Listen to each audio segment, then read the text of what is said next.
Fasten your seatbelts, put your tray tables in the upright and locked position.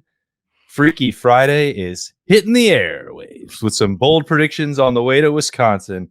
Yes, it's flying high Jeremy Birmingham, the king of the skies, who is getting bold predictions and is ready to travel. And I'm Austin Ward, and that is Bill Landis. Are you ready, Birm? It's a huge weekend. Wow, that was some introduction.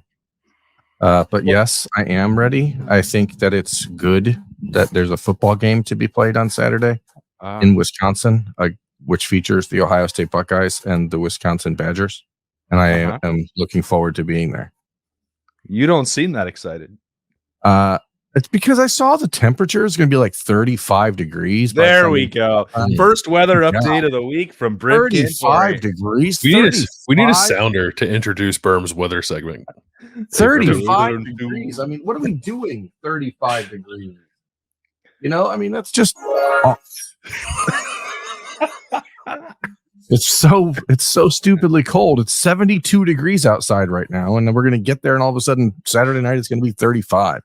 But that's only like a 20% chance of rain, so I guess I'll take it. If it's, I'll handle cold and no wind as long as it's not raining. That sounded like Olaf's music, not Brim Cantori. What about this? There we go. Yeah, great. That can go for my recent bold predictions. Bill, are you excited for this matchup? Yeah, I'm excited for it. I for the reasons I said to you on Snap Judgments on Wednesday night, I'm just like very curious to see how Ohio State travels after an emotional Penn State victory, because it's a little bit of a test, I think, for them in that regard. So, plus it's cool to watch a big time night game. I wish they played them in Ohio Stadium anymore, but I guess they don't. So we'll have to settle for watching one at Camp Randall. Well, just you wait. There is an opportunity in a couple weeks. I said exciting. Oh, I thought just any Big Ten night game would do. Like, nope. I don't know. One of the worst teams, maybe the worst team in the league, coming in for a primetime battle in November. Woo, baby. I can't wait for the weather report on that one. Good luck to the announcers in the Michigan State game, figuring out who's playing for them. Yeah. Let's hope Michigan State decides to forfeit that one. They'll come up with something. All right, Berm, you're red hot with your bold piece. What do you got to start us today? 2 defensive touchdowns for Ohio State on Saturday. I think you're going to see, listening to the Ohio State Picks show on Thursday afternoon, you realize Wisconsin likes to put the ball on the turf a little bit. I think that the Ohio State defensive line has done a really nice job in the last few weeks creating pressure in the backfield. I think we've seen the growth of Sonny Styles into like that downhill blitzer type of safety. I think with Wisconsin, knowing that they are trying to change their offense a little bit heading into the game, but still relying very heavily on Braylon Allen, knowing that Chaz Malusi's out, like it's one guy back there. And I think the Buckeyes will get a couple turnovers in this game, 1 interception return for a touchdown, 1 fumble return for a touchdown by Ohio State. This guy, he is just trying to torture me this week. He hears me say that my prop bet is a defensive touchdown at plus 500. I throw out the fumble and interception stats, and he's like, you know what? Watch this. He can't do it on bold predictions now. I've topped it. It's good to be king, baby. It's good to be king. I get to go first. I get to observe the lay of the land, and I pluck and plunder what I damn well please. And today I've plundered your intel. It's weird. I'm stealing signs over here. Oh, hey, buddy. He's doing the king's doing prima nocta with our football picks. I love it. Gross. Congratulations. All right, but you're Bill, welcome, America. Bill, why don't you knock a bold P up? I would love to. Mike Hall is going to set a new career high with 3 sacks in this game, which is that's a big number for a defensive tackle to get. His previous high is 2.5 against Michigan State last year, when he probably could have had 50 had he played more than like 9 snaps in that game. My favorite maybe anecdote I've heard over the last 2 years is what Berm relayed to us, of him turning to Larry Johnson and saying, "You want me to go back in there and get another sack?" So I think this could be that kind of game for Mike Hall. The interior offensive line for Wisconsin, it's not terrible, but I don't think it's particularly good. Johnny Newton at Illinois last week gave them a lot of problems. He had 6 pressures, 1 sack, and 4 hurries in that game. Wisconsin is not a team that's allowed a ton of sacks, as I think they get the ball out quickly.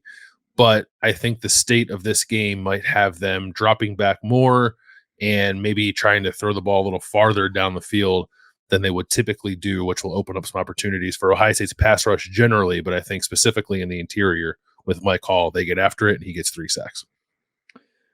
Everything that you guys have said about the Wisconsin offense so far and Ohio State's defense, which is ranked statistically in the top 5 to 10 and basically every category that matters, is all true.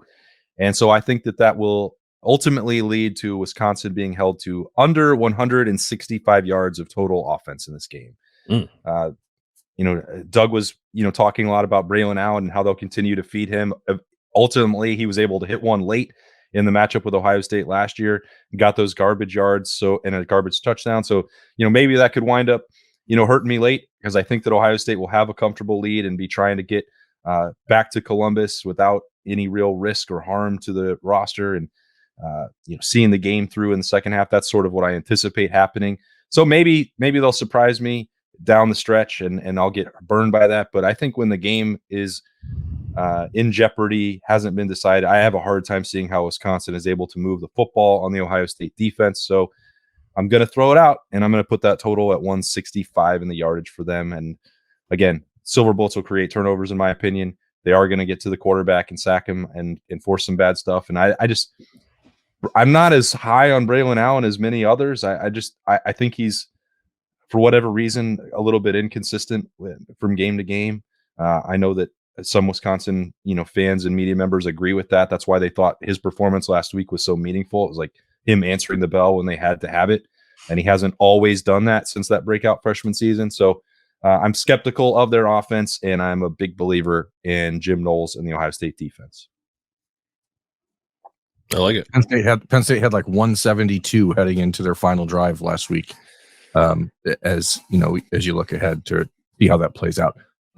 Certainly Wisconsin, they wouldn't think that they had the collection of offensive weapons that Penn State does, and Penn State's were muted. So I could get behind that. I'm not going to co-opt it. But I do like it. I believe that we will see a pair of Emeka Egbuka touchdown receptions in this game. So I know that all of the attention has been recently on Marvin Harrison, understandably and deservedly so. He's had, I think, 42 targets in the last 3 games, and he's been dominant. But Emeka's back, and I think Emeka getting back and healthy and into the flow of the offense changes a lot of things for Kyle McCord. I think that he is one of the guys that Kyle McCord trusts, and I think that Wisconsin watched the film of Penn State a week ago and said, we are not going to let Marvin Harrison do that to us. And guess what? Emeka Egbuka will also do that to you. So 2 touchdowns for Emeka Egbuka and 100-yard day for Emeka in his return. I also have an Emeka bowl prediction, but I've been burned the last 2 weeks making bowl predictions about guys who I thought were going to play and then didn't play. So are we in agreement that we think Emeka plays before I make this pick? I clearly think Emeka is going to play. Otherwise, I wouldn't have said it. Based on the timeline that was suggested to me, Emeka Egbuka should be cleared to return on Saturday.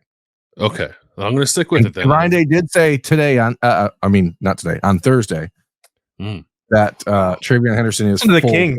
The king is just pulling back the curtain on the entire kingdom. He did say Travion Henderson is full go, if that informs any of your other predictions.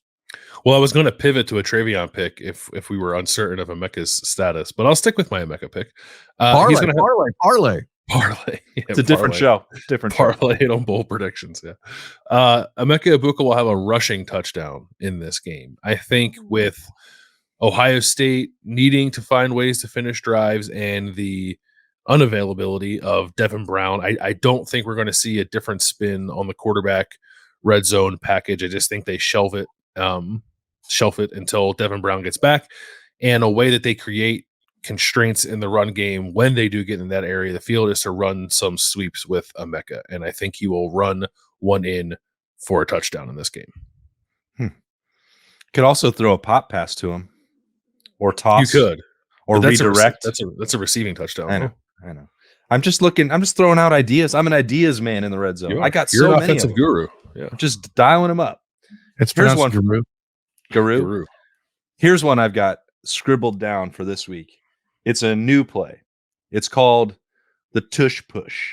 It's called the Kyle Pile. For you traditionalists, you may have seen it once run as the quarterback sneak. I think Kyle McCord is going to plow in for a touchdown from the 1 yard line for the most old school version of a touchdown that exists.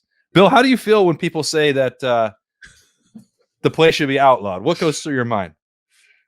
It's the play that football was founded on. What are we talking about? It was a Joe. What's that guy's name? Joe Shad. Joe Dirt. Joe. I put an E on the end. Pronounce it Dirte.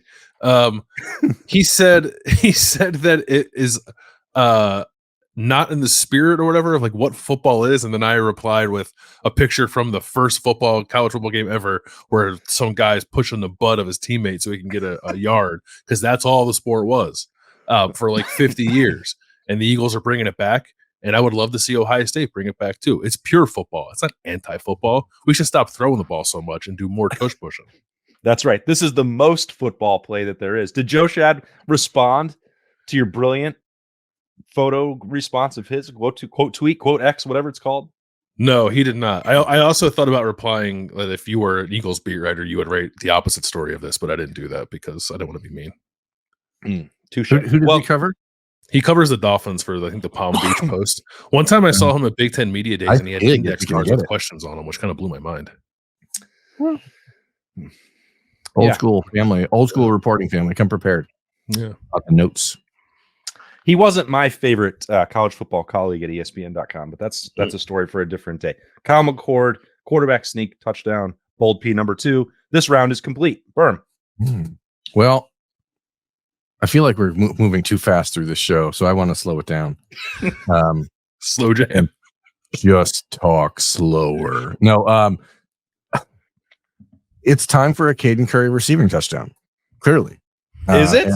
Yeah, this receiving? Is the weekend for it. Yeah. Caden Curry. I didn't have that in my schedule. Caden Curry. Let me dial it back and just say a Caden Curry touchdown. Maybe it's on a fullback dive. Maybe it's on a little play action at the goal line. Either way, I think this is the time for Ohio State to pull something out, drilling up, and give yourself an opportunity to put something on tape that people have to look out for. And Caden Curry can catch the ball. He's a good athlete.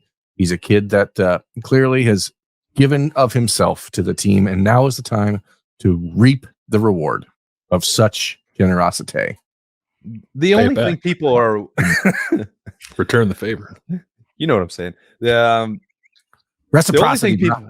The only thing people are looking for on tape are signals. They don't actually care what the play is afterwards. So just got to break it down in advance, stallion style. Let's ride. Stallions country. Let's ride. Let's ride. Stallions country. Let's ride. So this is going to be like Spider 2 Y Banana to Caden Curry? Is that what you're thinking?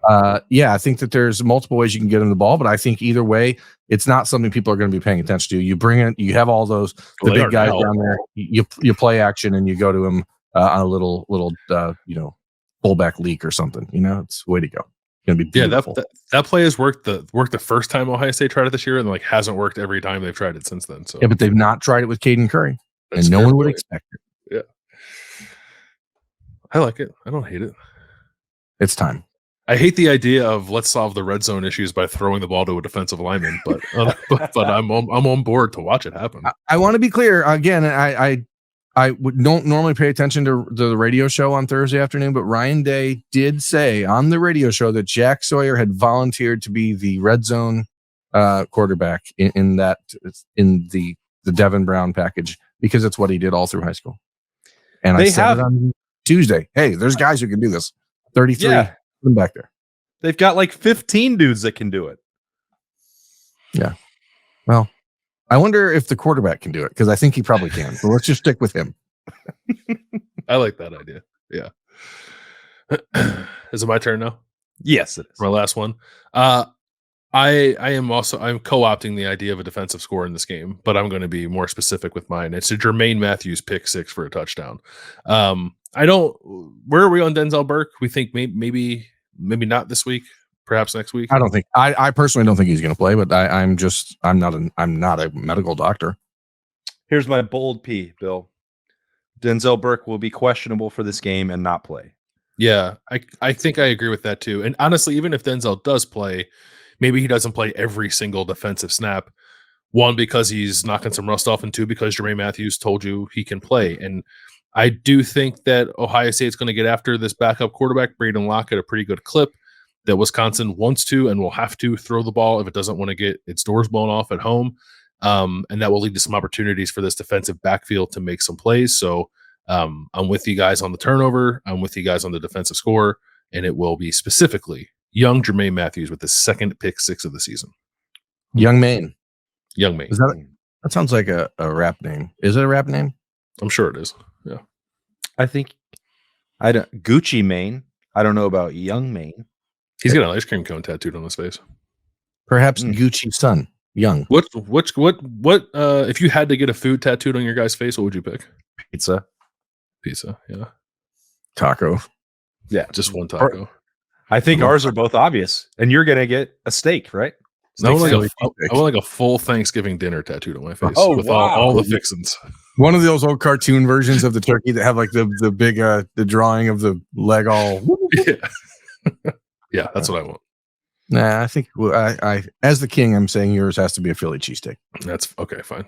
You're assuming I don't already have a Philly cheesesteak tattoo. I was gonna say that might be the answer. He already has Philly stuff all over his body, so he may not need it. He may already have it. Yeah. You'll never know. But the question was for your face, so you have to get a glass jar of cheese whiz. Did you like turn a certain part of your body into a cheesesteak sandwich? I'm not answering that question. Now we figured out the answer. I got to the bottom. Looks like taking a turn. Hey, did I solve the mystery or not? I think I did. I just think tacos are the world's best food. They're crunchy, they're hot, they're cool, they're crispy, they're cheesy, they're melty. Like it's got everything. They're hot and cool. Yeah, because like the toppings are like cool, you know. So you get that contrast between the hotness of the filling and then you have the cheese and the lettuce and the whatever else, like tomatoes, sour cream for people who use it. Like you get all the contrasts in one food. You get salty, you get cheesy. You get everything you want. It's just the best. It's the best. How food. cool is that lettuce from Taco Bell when you go there every Monday night at my house? It's fine. The temperature's fine. Wilted lettuce. I've never had a wilted lettuce issue from the Taco Bell on that. I'm just asking if you would describe it as cool. I'm not talking about Taco Bell tacos. I'm talking about what a properly made, sit at home, have a nice dinner taco with the family. Okay. Yeah. So you got to tell the tattoo perfect artist, contrast of all the this isn't a Taco Bell taco. All of the food things that you can want. All of the food textures and flavors and temperatures all in one convenient carrying case. It's amazing. It's like a wallet for your beef. Beef wallet. That's exactly right. And also, hot dogs are closer to tacos than sandwiches. Can we finally all agree on that? What? A hot dog is much closer to being a taco than a sandwich. Ooh, buddy. I don't know if I have a response to that. How about, damn, Berm, you're absolutely right. How come I never thought of it that way before? Look at the shell. Look at the hot dog bun. It's the same thing. Are you going to try and tell Bill that a cheesesteak is like a taco? No, a cheesesteak is not a roll like a hot dog. It's not the same type of bun. A cheesesteak is a full opening. A hot dog is not. A hot dog is like that inverted. It's like the U, you know? Bill, are you starting to wonder if Berm's ever been to Philadelphia? I sure am. Yeah. I've never been to Philadelphia. I hope I never been in Arizona. Why would anyone go there at this point? Bill doesn't even want to go there, and he loves it, and he's from there. I'm going there in December, man. What are we talking about? And again in April. That's right. Avoid West Philly. I can't wait to get back to Philly. April's going to be a movie. Austin, what's your next bold prediction? You said you wanted to change the pace of the show, and you did. You succeeded in your mission. This was Bill's fault. He asked about the food taco or the food tattoo. Dallan Hayden will score a touchdown in this game for Ohio State. I think he's going to have 8 carries. So I think that Travion Henderson is likely to play in this game. He came off the field pretty lathered up on Wednesday. He had a little bit of what looked like extra protection around, the upper body. It wasn't just the, there were pads involved there. It looked like to me. I'm not a medical expert or an equipment manager, but it looked like at some point he's going to have to go. I don't think that this situation is magically going to, get comfortable for him the same way that the foot did a year ago. So I think he's going to play. I don't know that he's going to get a full 20, 25 carry workload. And look, Chip Trainum and Mayan Williams are both healthy. That makes it hard. But if Ohio State is serious, if Ryan Day is serious about what he said about taking a hard look at the running game and putting all options on the table, I think from my observations, Dallan Hayden provides something different. I think his vision, decisiveness, and if he doesn't have the top end speed, it still seems explosive when you make up your mind and just one cut and go. I'd like to see it. I wonder if Ryan Day is to that point where they can set aside their concerns about pass protection and other issues and just design things that allow him to do what he does best, which is run the football. If you need to get that figured out for the last month of the season, this is the time to start doing that. They're already through 7 games. There is still an opportunity to improve and use different personnel. Why wait? I mean, I think that the redshirt idea is a little bit silly.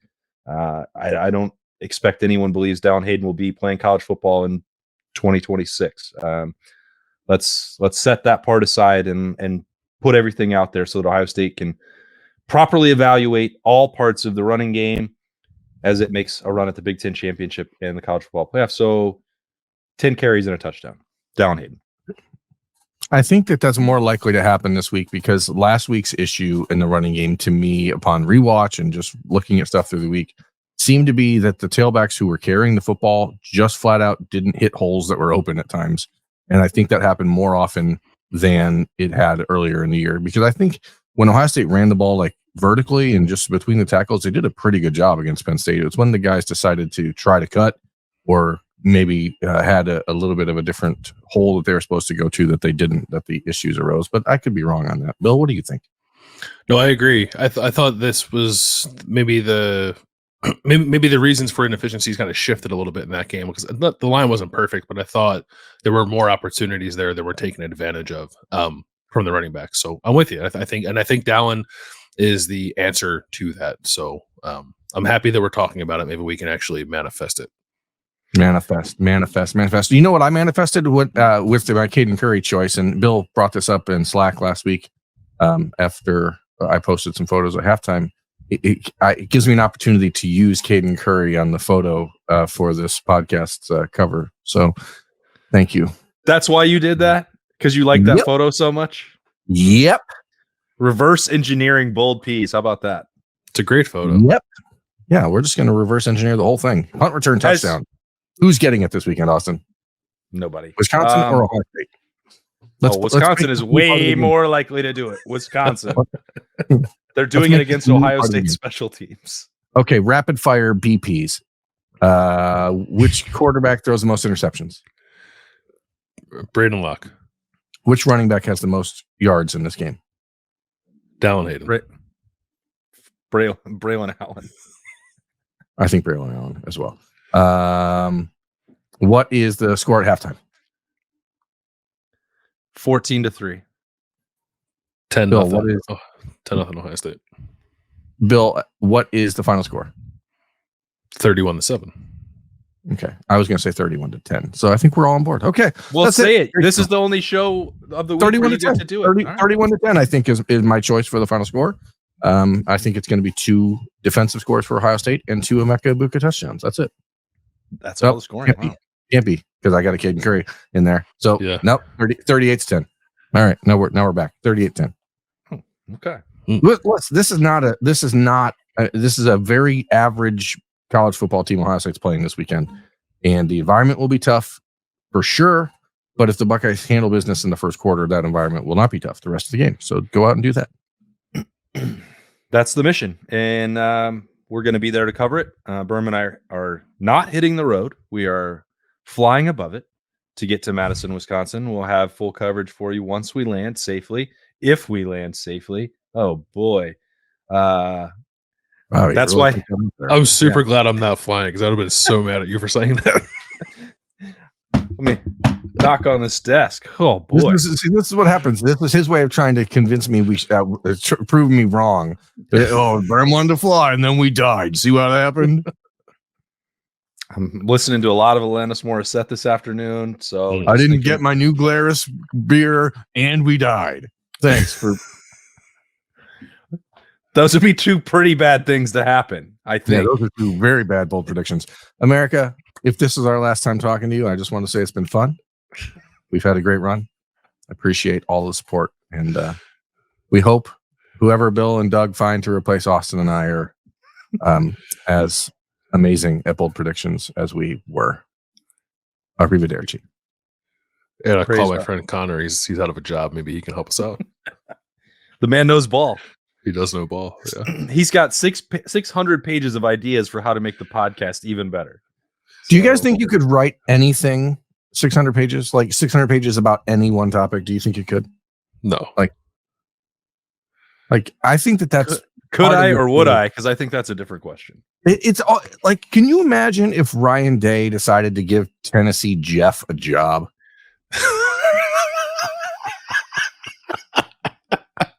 You know what I mean? This guy brings me Reese's peanut butter cups, so I decided to make him a recruiting analyst. What the are we doing? No offense, Tennessee Jeff. I know you're a big fan. Love your work. Well, but he's too busy going to Ohio State games. He's not going to leave to go watch Michigan every week. Well, neither did Connor Stallions. He just had his, we'd have to rely on Arkansas Jeff to go watch other teams. If you're out there, Arkansas Jeff, there's a job for you. And Jim Harbaugh has a hole on his staff. He needs a new advanced director of scouting. It's yours for the taking. Pays $55,000 a year, we learned, but you have to spend all of it on college football tickets. So, yeah, well, you can make money on the side selling T-shirts, though. So that's true. Going for you. So if you want to apply for that job, send your resume to slipandjimmy@umich.edu. He will hook you up and he'll get back to you as soon as possible. Hope you have a great weekend. Hope you enjoy Ohio State at Wisconsin, 7:30 Eastern on NBC. Full coverage with the Keys. Post-game show with Doug and Bill. Snappy Jays with me and Berm, and the Notebook with just me, the worst of the bunch. Sorry. As we take a tour through Camp Randall. I'm excited. Haven't been there. Can't wait to see it. Hope they have some delicious beer for me to try, and hope you all enjoy it however you want. Great weekend. He's Bill. That's Berm. I'm Austin. Thanks for joining us on the podcast daily on Freaky Friday for Bold Predictions.